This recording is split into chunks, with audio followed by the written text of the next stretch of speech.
After paying for the elderly woman's groceries at the store, she whispered quietly to me, "When your husband leaves, do not touch the snow in the yard." I laughed it off, but decided to listen and did not shovel the driveway. And when I stepped out onto the porch the next morning, I was stunned by what I saw. I was standing in line at the checkout of our local grocery store, clutching my worn-out tote bag to my chest. Outside the windows, a blizzard was sweeping through the streets. December had turned out to be especially snowy this year. 58 is the age when you stop running around supermarkets looking for sales and start going to the familiar place near your house where the clerks know you by name. Ahead of me, right at the register, a hunched-over elderly woman in a faded shawl was fumbling around.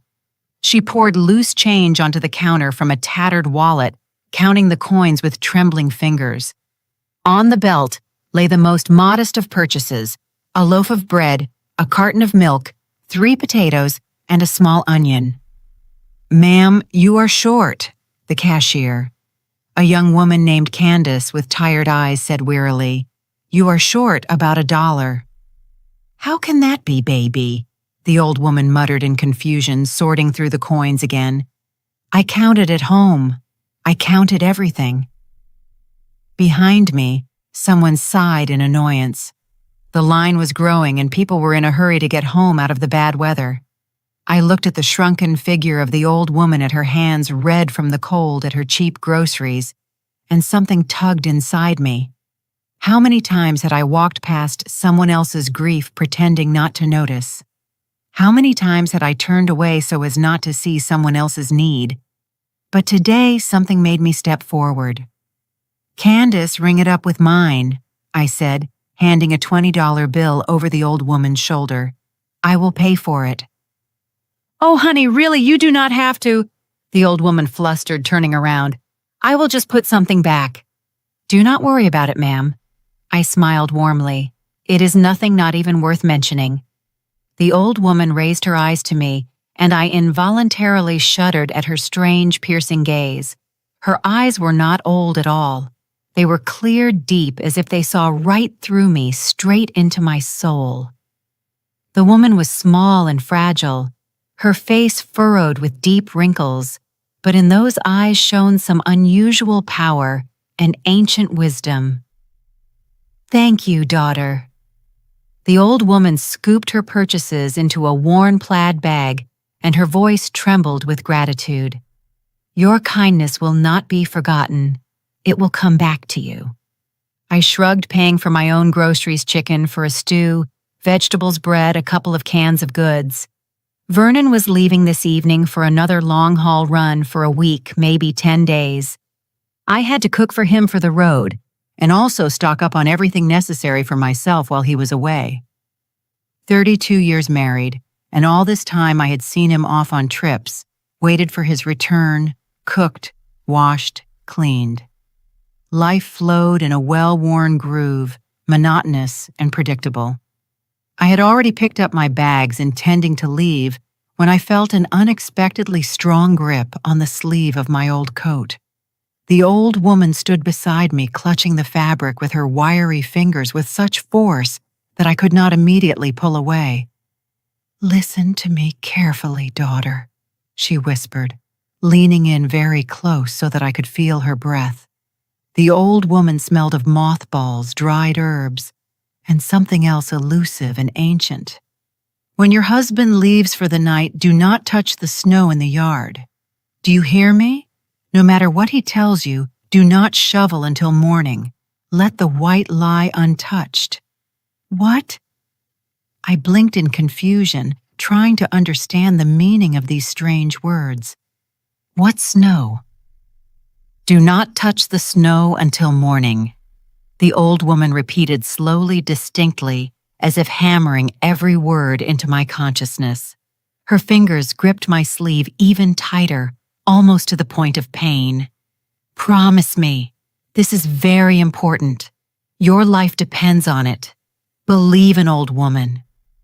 "Yes, okay," I agreed mechanically, freeing my arm and involuntarily stepping back. My heart beat anxiously. I felt uneasy from that intense, almost hypnotic gaze. "I will not shovel, I promise." The old woman finally let me go, nodded slowly, as if satisfied with the promise, and quickly, surprisingly agile for her age, walked out of the store, dissolving into the snowy world beyond the glass doors. I watched her go, then shook my head, chasing away the strange sensation. The poor old woman must not be all there.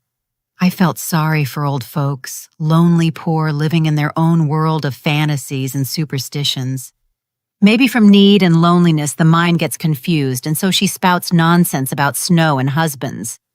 Outside, I was immediately blasted by a snowy vortex. Icy flakes plastered my face.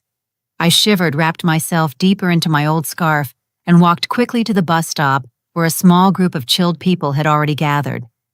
Vernon and I lived on the outskirts of the city in a quiet suburb where the houses stood on large lots.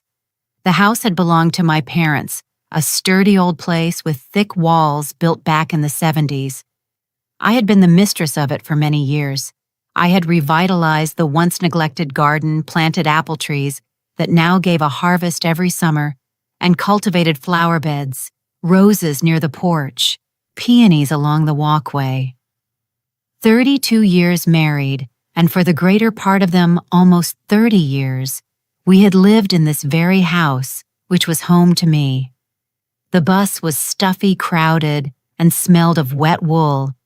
I squeezed to the window, leaned my forehead against the cold glass, and remembered the words of the strange old woman again. "Do not touch the snow." What sort of eccentricity was that? Honestly, just this morning, while hurriedly eating breakfast before heading out, Vernon had grumbled that the driveway absolutely needed to be cleared, that the drifts were piling up high, and the walkways were completely covered. He ordered me to take care of it by evening so the paths would be clear, otherwise he could not turn the car around. And here's some strange senile lady whispers weird things about some snow. A stupid coincidence, nothing more. The house met me with dark, empty windows and cold. Vernon had gone to the depot in the morning to prep the truck for the haul and had not turned up the heat. I went in, shook the snow off my boots onto the mat, took off my wet coat, walked across the cold floor to the kitchen, turned up the thermostat, put the kettle on the stove, unpacked the groceries, and neatly put everything in its place. Vegetables in the pantry, chicken in the fridge, bread in the box. Every movement was habitual, practiced over the years. The house gradually warmed up. The baseboards creaked cozily as the heat rose, and the kettle began to whistle. Vernon was supposed to return by 6:00 in the evening to pick up his things and food for the road. I began to cook with the same method as always. I cleaned and cut the chicken, put it on to boil for a rich broth, chopped vegetables for the salad that Vernon liked to take with him, and took out the meatloaf from the freezer, which I had prepared a week ago, especially for his trip. He preferred home-cooked food to roadside diners. He said there was nothing but chemicals and dirt there. At exactly 6:00, the front door slammed and the cold burst into the house along with Vernon. He walked in with a heavy tread shaking snow from his jacket, right onto the floor, paying no attention to the puddles. Tall, broad-shouldered, with a weathered, hard face and cold gray eyes. 59 years old, but he looked solid and strong, despite a quarter of a century behind the wheel of an 18-wheeler. 25 years of roads, thousands and thousands of miles across the country. "Well, is everything ready?" he asked, instead of a greeting, not even looking at his wife walking straight into the kitchen. "Yes, Vern, I am packing it now." I had already taken out the prepared containers and began neatly arranging the cooled soup, meatloaf, salad, and cornbread. Vernon sat at the table, heavily poured himself tea from the old ceramic pot, added 3 spoons of sugar, and stayed silent, staring at his phone screen, typing something quickly, never once looking at me. I stole a glance at him at the profile I knew down to the smallest detail. When had this begun? This alienation, this wall of ice between us. A year ago, 2, maybe 5 or 10. Before, in the early years, he would return from trips tired but happy, hug me at the threshold, tell me about the road, about the people he met, joke and laugh. And now, only silence, only irritation in every movement, in every glance, as if I were not a wife, but a tiresome servant. "Clean the snow this evening once it gets dark," Vernon threw out, not looking up from his phone. "The driveway is completely buried. It might drift even more tomorrow." "Vernon, it is already almost dark. The blizzard is bad." I started, but cut myself off when I saw him raise a cold gaze to me. "I said this evening," he cut in sharply. "You are not a child. You can handle it in half an hour. I did not have time. The haul starts early tomorrow morning. The cargo is important." I pressed my lips together, continuing to silently pack the containers into the large travel bag. The old woman's words came to mind. "When your husband leaves for the night, do not touch the snow." A coincidence strange to the point of impossibility, although what sort of coincidence really? It is winter after all. You have to shovel snow every week or even more often in this weather. "When exactly are you leaving?" I asked quietly. "In about an hour. The load is already packed and sealed. The paperwork is all ready and signed." Vernon finished his cooled tea in one big gulp and stood up heavily. "I'm going to take a shower, grab my things, and head out." He went upstairs to the bedroom. I remained in the kitchen alone, slowly eating the cooled soup I had made that morning. Outside the window, the wind howled and snow fell ceaselessly in large flakes. I walked to the window, pulled back the curtain, and looked out into the yard. The single street lamp by the gate barely pierced through the thick snowy veil, illuminating the swirling snowflakes. The path to the gate was indeed almost completely buried. The white drift reached almost to the knee. About 40 minutes later, Vernon came down, already dressed in his road clothes, with his heavy duffel bag on his shoulder. I handed him the bag of food wrapped in several layers. "Will you call when you get there?" I asked, knowing that usually he did not call but asking out of habit anyway. "Yeah." He threw back shortly, taking the bag, and did not even look me in the eye. He did not even kiss me goodbye as he always used to do, just gave a short nod. "Look, make sure you shovel the snow you hear, or it will drift up again overnight and you won't be able to get out in the morning." The door slammed with a dull thud. I heard his old pickup truck start up and roll down the snowy street. The sound of the engine gradually faded into the distance.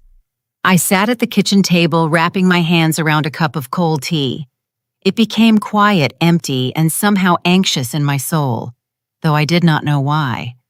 The old woman's words surfaced in my memory again, clear and persistent. "Do not touch the snow." I shook my head, trying to chase these thoughts away. Foolishness, old folk superstition. But something held me back from dressing warmly and going out to shovel the yard as Vernon had ordered. Fatigue crashed down all at once like a sack of sand on my shoulders. The day had been long and exhausting. My legs buzzed, my back ached from housework, and the blizzard was raging so hard that everything would just be covered again by morning anyway. What was the point of suffering now? Decided I would not go out into this bitter freeze to drag a shovel around. I would deal with it in the morning if it was really necessary. Vernon was already far away. He would not see, would not know, and if anything, I would blame the blizzard, say it was pointless to clean in such weather. I went upstairs to the bedroom, changed into an old warm nightgown and a soft robe, and lay down on the bed with a tattered book I had started reading a week ago. But I could not read. The letters swam before my eyes. My thoughts tangled, returning again and again to the strange meeting in the store. Who was that mysterious old woman? Why did she say exactly that about the snow, about the yard? And why did she look so persistently, so seriously, so piercingly into my eyes, as if warning of something terrible and inevitable? Outside the window, the wind continued to howl. The house creaked under strong gusts. I got up, walked to the bedroom window, and looked out. The yard was drowning in pitch darkness. Only the weak, yellowish light of the single lamp by the gate snatched swirling thick snowflakes from the gloom. The path had completely disappeared under a thick white blanket. The gate, the porch, the rose bushes, everything was buried beyond recognition. A strange, anxious feeling seized me, tightening my chest, as if something absolutely had to happen this night, something important, fateful, something that could not be brushed aside. I returned to the bed and lay down, pulling the warm blanket up to my chin. I did not want to sleep at all despite the fatigue. I lay there listening to the howling of the winter wind outside the window and simply could not get rid of the growing anxiety squeezing my heart. The old clock on the nightstand ticked monotonously, showing 11 at night. Vernon was probably already far away from here, speeding along the snowy night highway, listening to the radio, drinking strong coffee from a thermos, thinking about his own things. What did he even think about lately? I wondered. We had barely spoken in recent months, years. He would come home silently, sleep off the road, eat something without looking, pack up again, and leave. We lived like complete strangers under one roof, connected only by a marriage license. When exactly had this happened? I sorted through the memories of the last years of our life together. Maybe it all started after we realized we could not have children, but that was so long ago at the very beginning of our marriage, more than 30 years back. Back then, Vernon seemed to comfort me, said the right words, that we would live well, just the two of us, that happiness was not just in children. Or maybe it was my serious illness 3 years ago, the surgery, the long, painful recovery. Vernon had become especially distant, then cold, as if I had become a burden to him, or simply tired of me, of our monotonous life, of this old house, of my aging face, of everything. I closed my eyes, trying to chase away the heavy, pressing thoughts. Tomorrow would be a new day. Maybe all of this just seemed this way because of exhaustion and loneliness. Winter blues, that is all. I needed to pull myself together, do something useful. When Vernon returned in a week, I would cook something special, something delicious. We would sit down and talk normally, heart to heart. We had not really talked in a long time. Sleep came in snatches, restless and anxious. I would fall into a fitful doze, then wake up sharply from especially strong gusts of wind from the creaking of window frames. I dreamed of that old woman from the store, her piercing, all-seeing eyes, her dry, gripping fingers on my sleeve. "Do not touch the snow," she repeated in the dream again and again like a spell. I woke up early, still completely dark. I looked with sleepy eyes at the clock, the beginning of 6 huzzers in the morning. Outside the window, it was just starting to lighten a tiny bit. The blizzard had finally stopped completely. The silence was somehow special, dense ringing. I got up, threw a warm knitted robe over my shoulders, went down to the kitchen, mechanically put the kettle on the stove, lit the burner, walked to the window and froze, not believing my eyes. The yard was entirely covered in untouched smooth snow, absolutely white. But from the gate to the house, to the windows of the first floor, led clear, very deep footprints, men's footprints from heavy, large boots. Definitely not Vernon's. I knew his shoes, his size, his walk perfectly well. Completely strange tracks. Someone had come to our house at night, walked around the yard, come close to the windows, while I remained completely alone. I stood by the window, clutching the windowsill with whitened fingers. My heart pounded so hard and fast that it seemed it was about to jump out of my chest. I could not tear my gaze away from the tracks, trying to understand, to comprehend what was happening. Deep, clear prints of heavy boots, led from the very gate straight to the house, methodically circling it on two sides, stopping at every window of the ground floor as if someone were carefully studying the house. Someone had walked around my house at night while I slept completely alone, defenseless. My hands trembled slightly. I stepped back from the window, pressing my palm to my mouth to hold back a frightened sob fighting to get out. Breathing became difficult. I needed to calm down, pull myself together, think clearly. Maybe it was neighbors for some reason. No, that was impossible. The neighbors on the left, the elderly Petersons, both of them, were over 70. Such deep, heavy tracks were definitely not theirs. The lot on the right had been empty for a year. The owners had moved to the city long ago. The house was closed up, and across the street lived only Mrs. Higgins.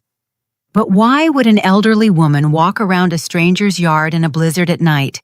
I forced myself to walk closer to the glass, peering at the tracks more carefully. They did not go chaotically, not disorderly, but very purposefully, thoughtfully. From the gate straight to the living room windows, then neatly along the wall to the kitchen windows, further to the back of the house, where the pantry and the basement entrance were, as if someone were methodically walking the perimeter of the house, carefully looking into every window, stepping. Seeing something, watching, checking. A cold chill ran down my spine. Goosebumps covered my skin. Burglars preparing, looking for what to steal. But they took nothing. They did not even try to break in. The gate was closed on a simple latch. The lock was intact and unharmed. The tracks led only from the gate into the yard and back. That meant the person somehow opened it, walked through, calmly circled the house, then just as calmly closed the gate and left without rushing. The kettle on the stove whistled piercingly, and I shuddered with my whole body at the sudden sharp sound. I turned off the gas with a trembling hand, but did not even think about brewing tea. I had to do something urgently. Make a decision, call the police. But what exactly to say? That at night someone strange walked around the yard, but stole absolutely nothing. Broke. Nothing. Smashed. Nothing. I remembered our community officer, Gareth Purnell. I had known him for many years, ever since he came to work in this precinct as a very young man. Now he was over 50, but he still worked diligently. He was known as a conscientious, responsive man you could turn to. I could definitely call him. I quickly went up to the bedroom, dressed hurriedly, pulling on whatever came to hand. Warm sweatpants, a thick wool sweater, swapped my slippers for warm winter boots. I took out my cell phone, found the officer's number in my old contacts. My fingers were still trembling nastily as I dialed the number. Officer Purnell, this is Alara Vance from Chestnut Street, House 17. Please excuse me for calling so early, but I have a very strange situation here. Good morning, Mrs. Vance. The officer's familiar, calm, slightly raspy voice came through. What happened? Last night, someone came to my house. They walked around the yard, left tracks in the snow. I was home alone. My husband left for a long haul, and I got really scared. I see. Did anything go missing? Did they break the door? Are the windows intact? No, everything seems whole and in place, but the tracks, they lead right up to the windows from all sides, as if someone was purposely peeking inside or looking for something specific. Gareth Purnell was silent for a few seconds on the other end of the line, thinking, all right, I will come over right now. 20-30 minutes max. Do not go out of the house for now.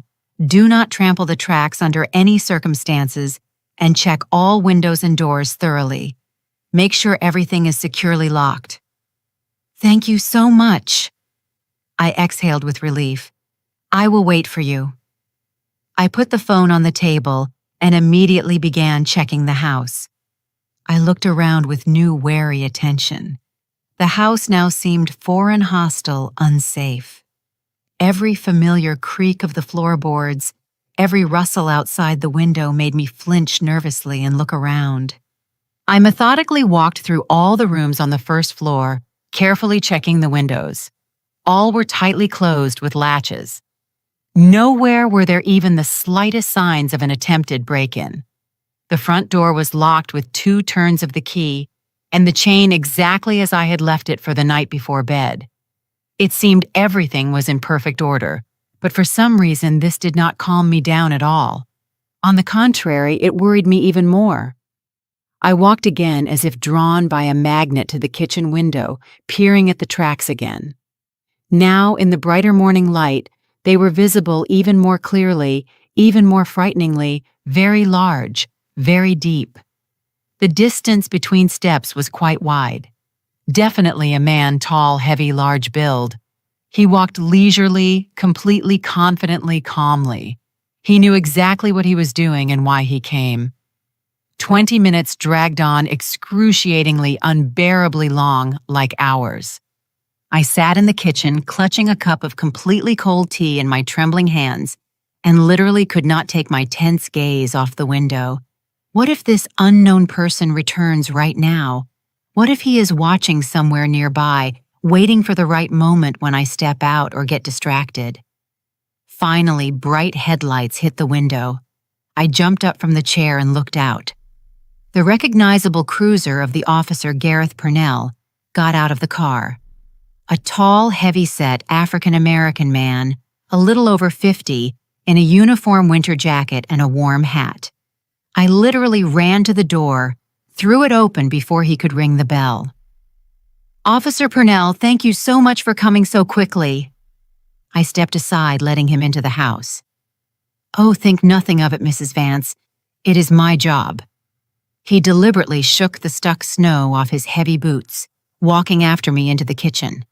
His experienced gaze immediately caught the window, the view of the yard. "Show me exactly where the tracks are." We went out together onto the cold porch. The frosty, prickly air painfully burned my flushed face and lungs. Officer Purnell slowly, thoroughly descended the creaking wooden steps, carefully examining the snowy yard. He walked right up to the tracks, carefully squatted down, examining each print for a long time. "Boots, size 12, maybe even 13, he muttered thoughtfully to himself, clearly estimating. "Deep tread sole looks like work boots or combat boots coming from the gate." He slowly traced the entire chain of tracks with an attentive gaze from beginning to end, straight to the living room windows, then methodically along the entire wall of the house to the back, then back the same way to the gate. Very strange. Who could it even be? I hugged myself tightly, wrapping up in the old jacket I had hastily thrown over my shoulders, shivering not only from the cold. That is indeed a very good and important question. Gareth heavily rose from his squat, brushing snow off his knees. "Tell me, Mrs. Vance, do you have any serious conflicts with neighbors? Maybe someone took offense at something, holds a grudge." "No, what do you mean? We speak absolutely normally with all the neighbors. We live quietly, peacefully. We do not bother anyone. We do not quarrel with anyone." "And your husband, when exactly did he leave for his trip?" "Yesterday evening around 7 o'clock. He left for a long haul, at least for a week, maybe even longer." The officer slowly nodded, recording something intently in a small, battered notebook. "That means this person knew for sure that you remained in the house completely alone. Very interesting and concerning. Opened the gate carefully, walked through calmly, then just as carefully closed the gate back and left. Did not hurry at all, behaved confidently." "Officer, what do you think he was doing here at all? Why come at night, walk around the house?" "That is exactly what we have to find out." The officer looked at me with a very serious, heavy gaze. "There are several possible options. Maybe he was scoping out what exactly is valuable in the house, preparing for a robbery. Maybe he was checking thoroughly to see if anyone lives in the house if it is empty. Or maybe—" He significantly did not finish, but I understood perfectly well without words. Maybe this person was preparing for something much worse than a simple robbery, for an attack for violence. "Do any of your neighbors have security cameras installed?" Purnell asked in a businesslike manner, looking around at the neighboring houses. I thought tensely, remembering. "Mrs. Higgins across the street seems to have a camera. She installed a system last year after the Petersons' garage got broken into." "Excellent. That can help a lot. Let us go to her right now, ask to see the footage.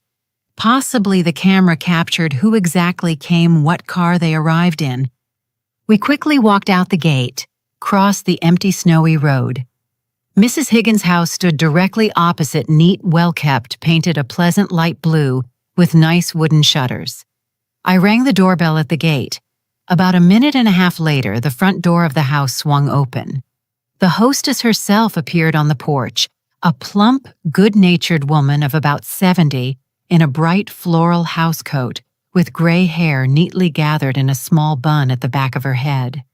"Alara, honey, what happened? Is something wrong?" Mrs. Higgins squinted anxiously, looking with curiosity at the officer standing nearby. "Mrs. Higgins, hello. You see, someone strange walked in my yard last night. There are clear tracks left in the snow. Officer Purnell came to sort it out. Can we look at the recording from your security camera? Maybe something important is visible on it." "Oh, Lord have mercy." The neighbor threw up her hands sincerely. "Someone strange walked around at night and you were alone. Vernon is on a long haul. My God, how scary. Yes, come in quickly. Of course, come in. We will definitely look." We walked inside the cozy house into a small but very clean and tidy living room, densely packed with old, sturdy furniture made of dark wood. A modern flat-screen TV hung on the wall, and beneath it stood a black box for the video recorder with blinking green and red lights. Mrs. Higgins fussily, a little confusedly, turned on the TV, fiddling for a long time with several remotes. "Here it seems to be working and showing. Officer Purnell, you figure out this technology yourself, because I do not understand it very well. My grandson set it up." The officer silently nodded, confidently took the remote control, and began quickly rewinding the recording. I froze nearby, not tearing myself away from the screen, afraid to miss even a single thing. On the black and white grainy recording, the street in front of Mrs.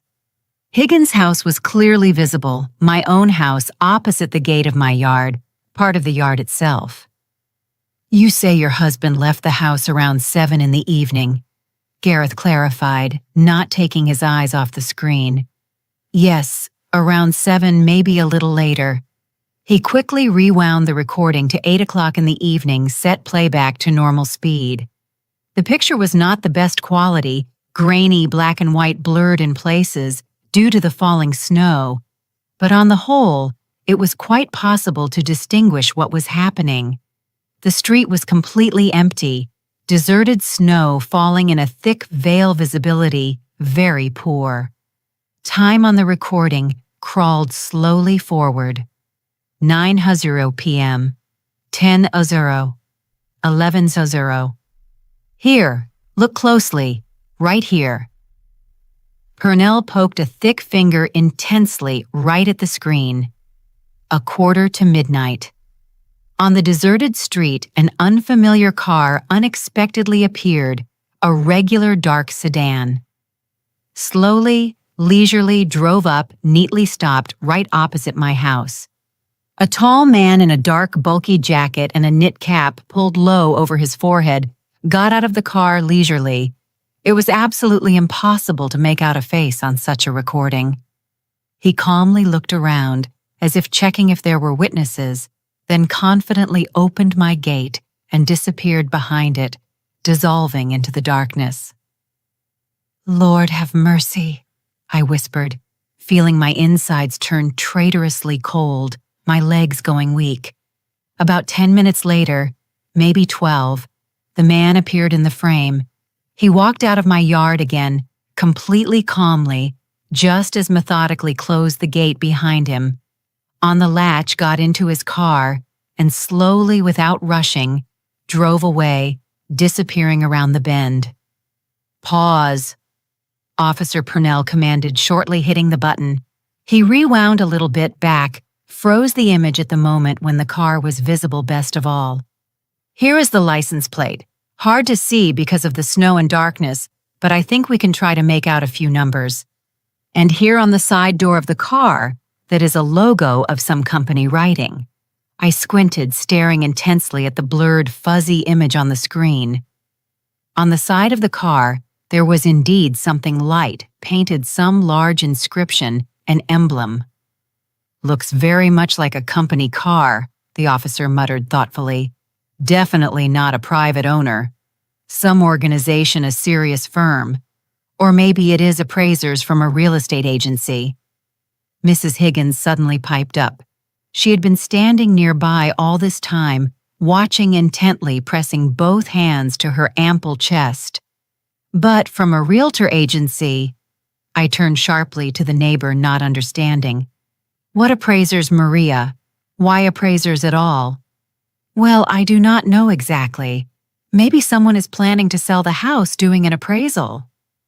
The neighbor suddenly cut herself off mid-sentence, seeing my completely whitened, frozen face.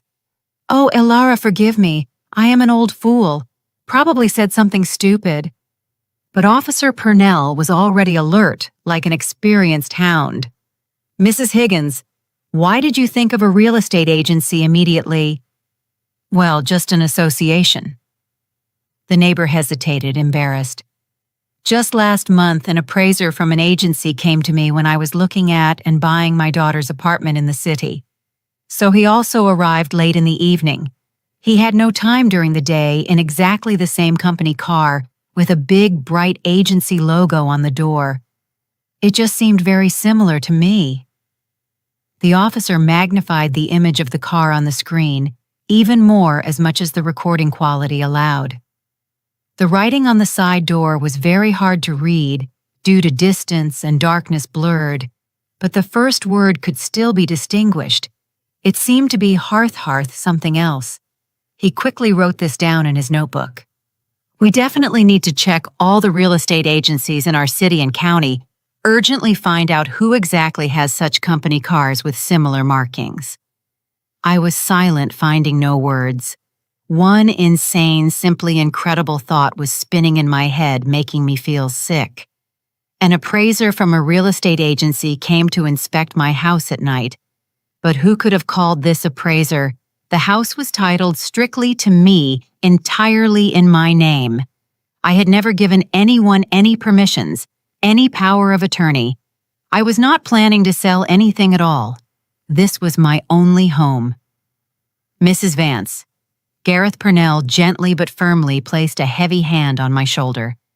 "Did you by chance give anyone an official notarized power of attorney for your house, for a sale, for signing any documents, deals?" "No, of course not." I shook my head resolutely. "I did not even think about any sale. This is my home. I have lived here my whole life." "And your husband Vernon, could he—" I felt the ground go out from under my feet. I froze. "Vernon. But he cannot do anything at all without my knowledge and consent. The house is fully titled strictly to me in my name." "Theoretically, he really cannot and should not," the officer agreed slowly. "But in practice, unfortunately, all sorts of unpleasant situations happen. Fraud, forgery of signatures and documents. Let us definitely check the real estate agencies in all districts.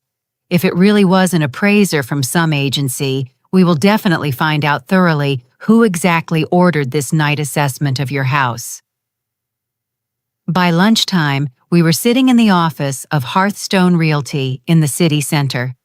Gareth Purnell had found 3 agencies with similar logos in the vehicle database, called them, and in the third one they confirmed yes, their appraiser went out to Chestnut Street yesterday evening.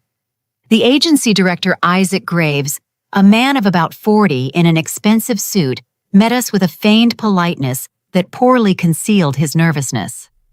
"Please have a seat." He pointed to the leather chairs in front of the desk. "How can I help?" Yesterday, your employee went to the address 17 Chestnut Street. Purnell began taking out his badge. Appraised a house. We would like to know the details. Chestnut 17. Graves frowned, opened a folder on the desk, leafed through. Yes, correct. Order for an appraisal of a private house with a lot. What is the problem? The problem is...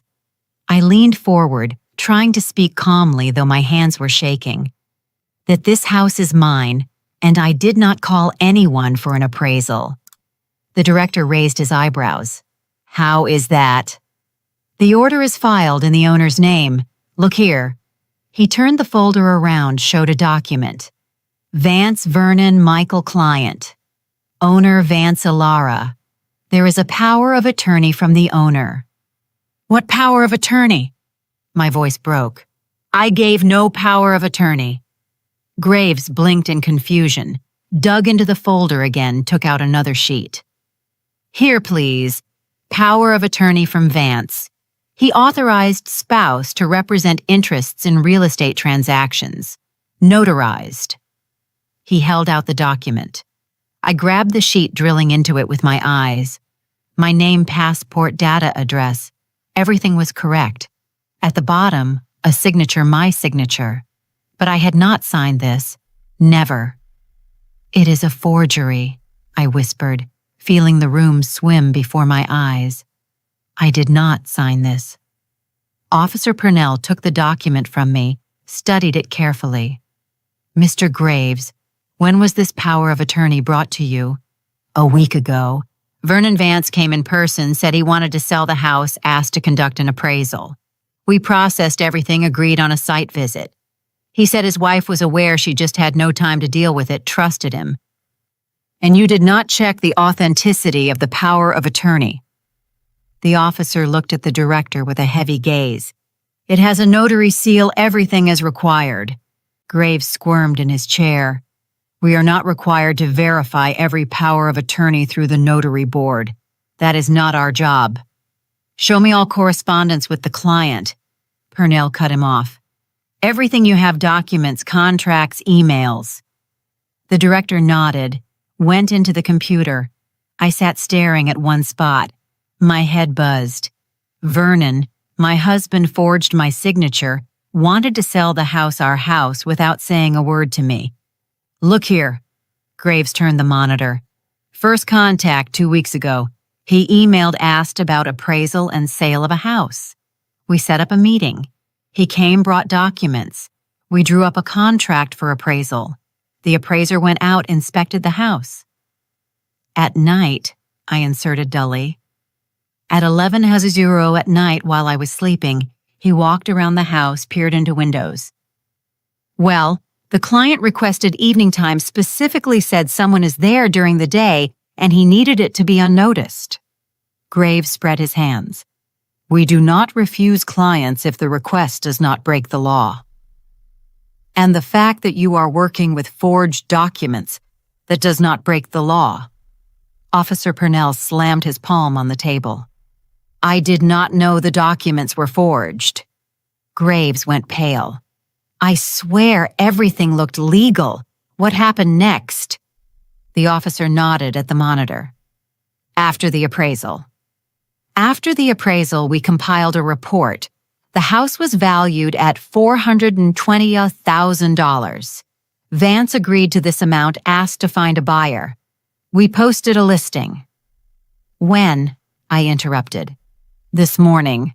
And the buyer has already responded. A serious man ready to pay cash immediately. We set up a meeting for the day after tomorrow to sign the preliminary contract. I covered my face with my hands. The day after tomorrow. 2 more days and the house would have been sold. Her home where she had lived for 30+ years. Where is this buyer now? Asked Officer Purnell. I do not know. He called, left a number, said the money is ready, interested in a quick deal. I see. The officer wrote down the phone number. Mr. Graves, the deal will have to be canceled. A criminal case is being opened regarding fraud and forgery of documents. But we have nothing to do with it. Graves jumped up. We worked in good faith. We were deceived. We will sort it out. For now, give me all documents, copies of correspondence, and your appraiser's contact info. Half an hour later, we walked out of the agency. I walked like I was in a dream, not feeling my feet. Gareth supported me by the elbow. Mrs. Vance, you need to sit down. There is a diner over there. Let us go in. We sat at a table by the window. The officer ordered me tea with sugar coffee for himself. I wrapped my hands around the hot cup, but could not get warm. The cold was inside icy piercing. Why? I whispered. Why would he do that? Purnell sighed, sipped his coffee. Money, Mrs. Vance. 400,000 is no small sum. Apparently he needed it urgently or decided to start a new life. It happens, but this is betrayal. We have been together so many years, 32 years. I have seen all kinds of things over the years. The officer shook his head. People change or just show their true face. I took a sip of tea. The hot, sweet liquid revived me a little, cleared my thoughts. What do I do now? Now we will go to the station. You will write a statement. I already called. They will open a file. We will summon your husband for questioning. We will order handwriting analysis on the signature check the notary. If we prove forgery, and we will prove it, he faces prison time fraud on a large scale. Prison, I repeated. It was strange to hear. My husband, with whom I had lived half my life, could go to prison. And the house, will it stay mine? Of course, the deal is invalid. The documents are fake. The house is yours and no one will take it away. I nodded. We spent several hours at the police station. I wrote a statement, explained, answered questions.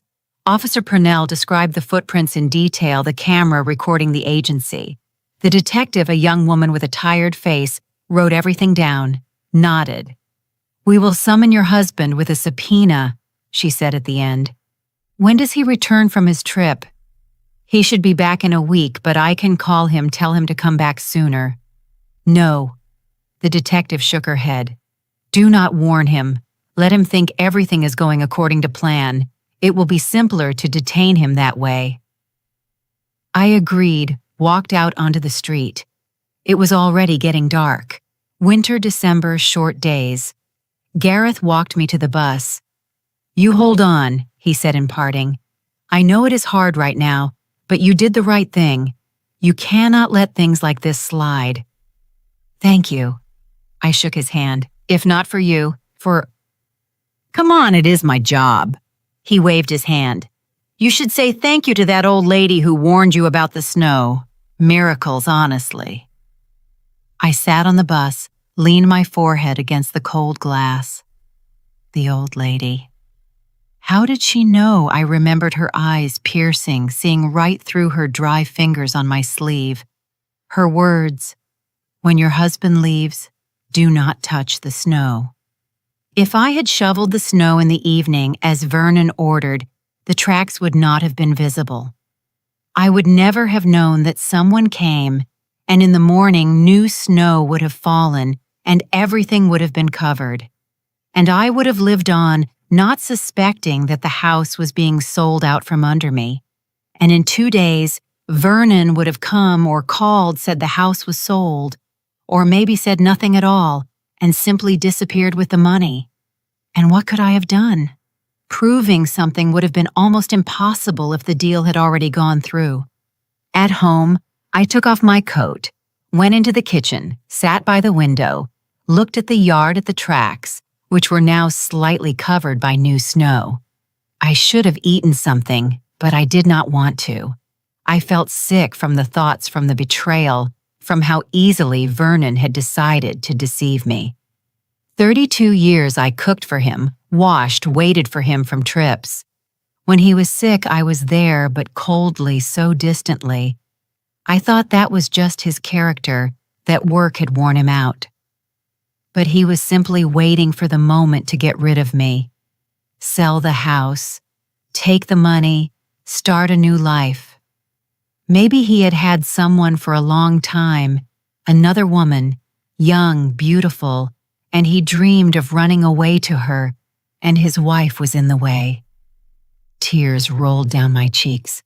I did not hold them back, sat and cried looking into the darkness outside the window.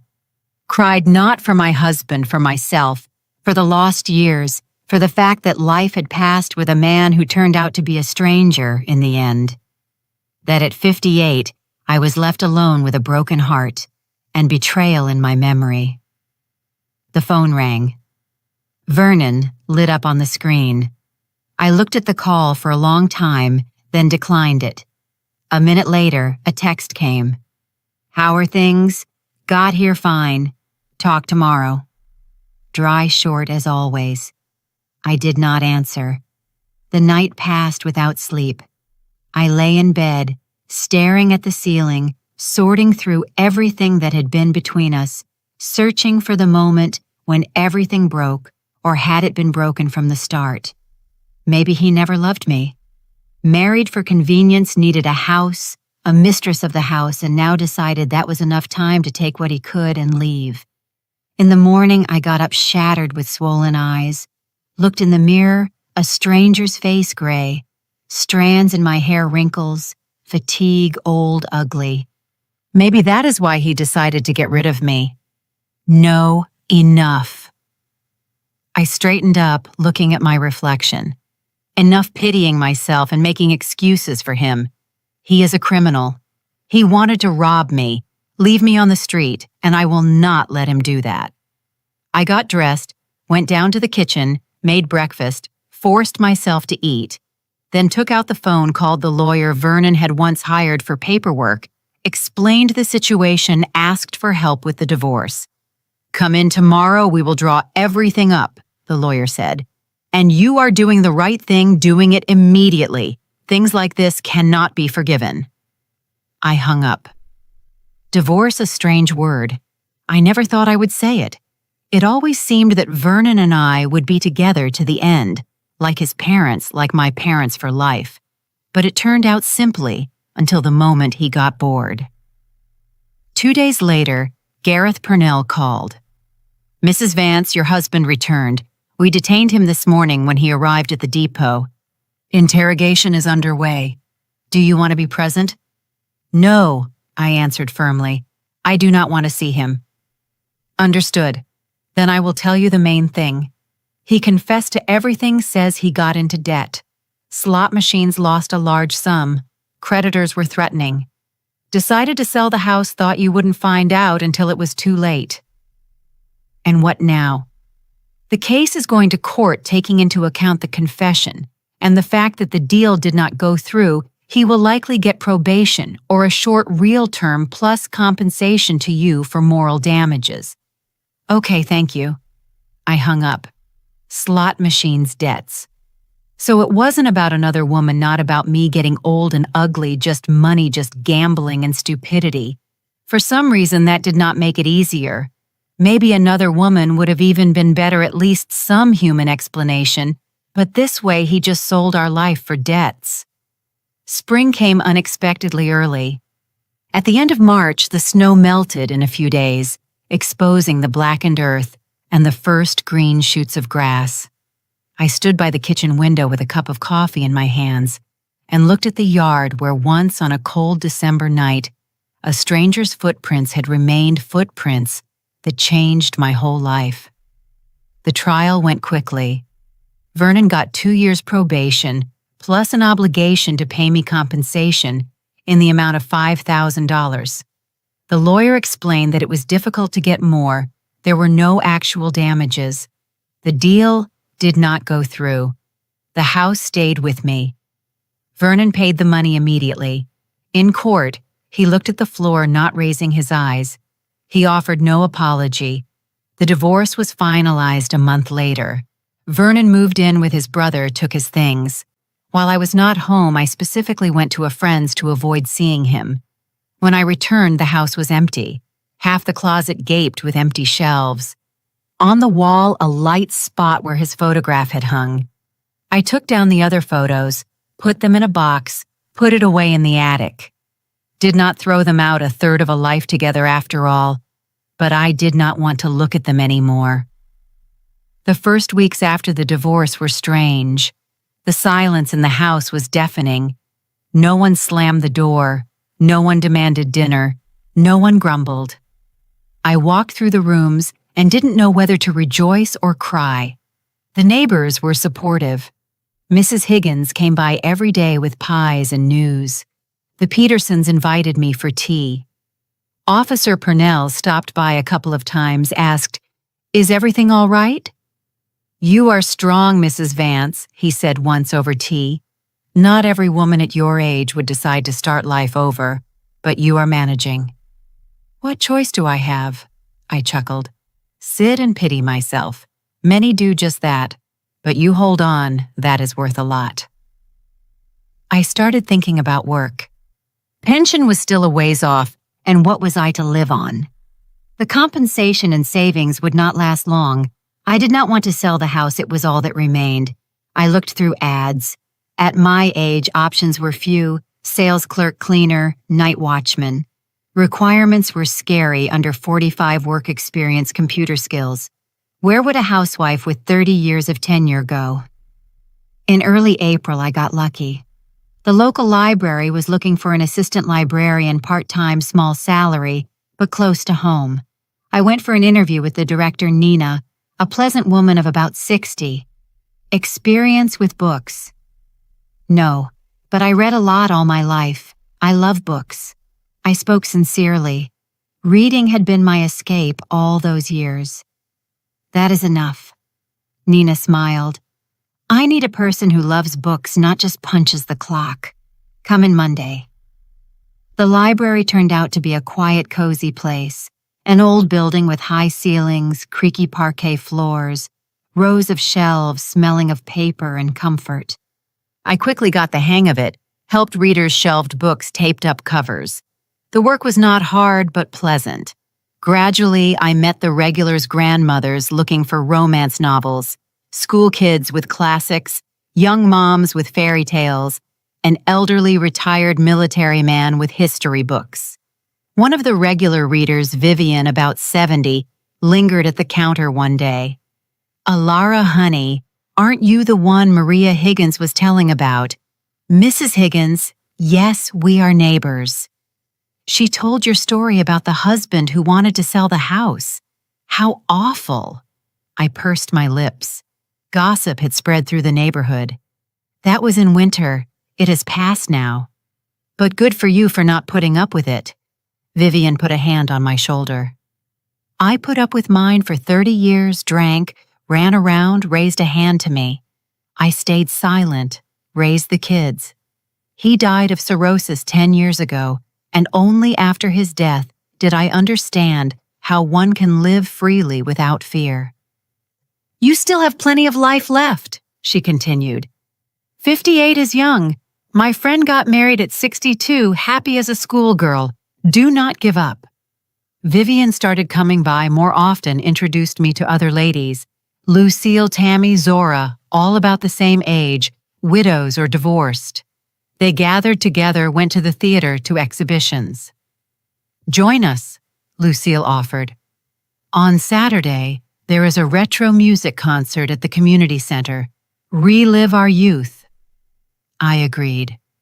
I hadn't been anywhere in a long time. With Vernon, cultural life ended 10 years ago. He considered it a waste of time. The concert turned out to be pleasant songs of my youth, 70s, 80s. I listened to familiar melodies and felt something thawing inside. Nearby, my friends sang along, laughed, shared memories. After the concert, we went to a cafe, talked heart to heart. Everyone had their own difficult story. Lucille's husband left for a younger woman. Tammy's husband died at 45. Zora, never married, dedicated her life to work. "You know what I realized," Tammy said. "Happiness is not in men, it is in us. If you have a hobby, friends, a goal, you are happy. And if all happiness is in a husband, he leaves, and that is it. Life is over." "Right," Zora nodded. I have been alone all my life. I live, work, go to theaters, a full life. I listened and thought that they were right.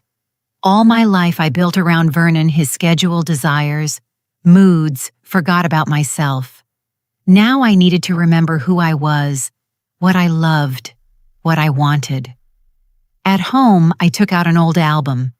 There I was at 20, a student at Teachers College, dreamed of becoming a teacher. Got married, children didn't happen, didn't go to work, sat at home for 30 years.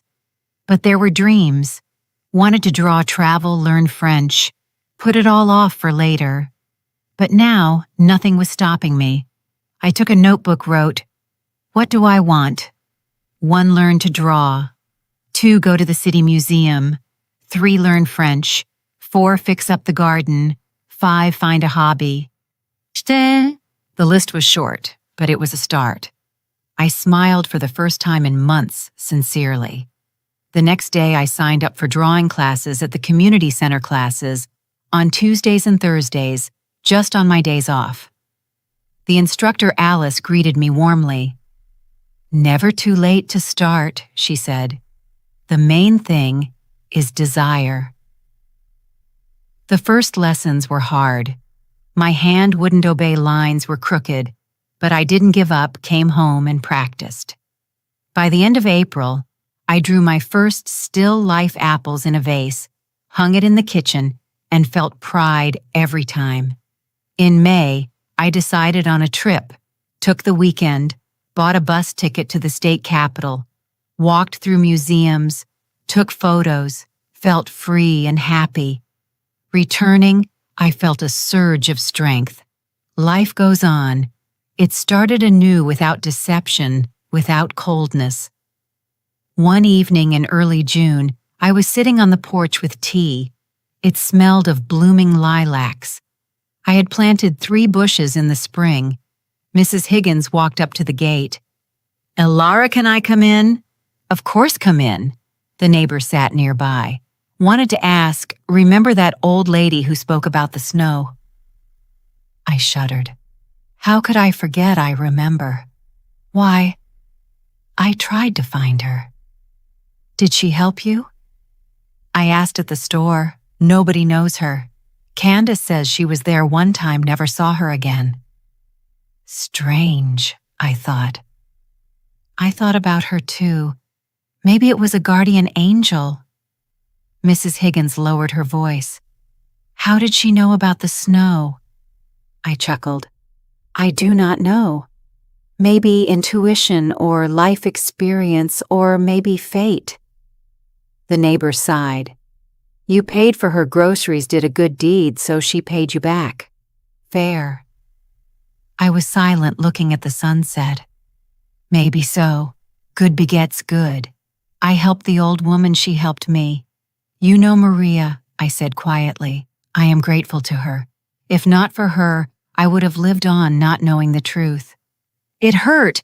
It was insulting, but I broke free from the lies, from the cold. And now I live for real, the first time in many years. Mrs. Higgins hugged me. You did good, Elara. You didn't break. Many would have gone into depression, but you got up and kept going. Proud of you. We sat until it got dark. Then the neighbor left, and I remained. Looked at the stars, listened to the silence. Thought about how life is unpredictable. Never know what will be tomorrow, but that is not scary. I remember the old woman's words. Do not touch the snow. Such a simple phrase, and how it changed everything. I mentally thanked that unknown woman. Thank you for the truth. Thank you for the salvation. Thank you for the chance to start over. And in the morning, I woke up with new plans. Sign up for French Plant, a flower bed live on. Life continued. Knew my own reel. And I was ready for it. If you liked my story and want to hear more, go ahead and subscribe to my channel. If you'd like to support me, you can do it through Super Thanks. It would mean a lot. In the comments, tell me which city you're watching from and what time it is so I can see how far my story reaches. I've added 2 more life stories on the screen just for you.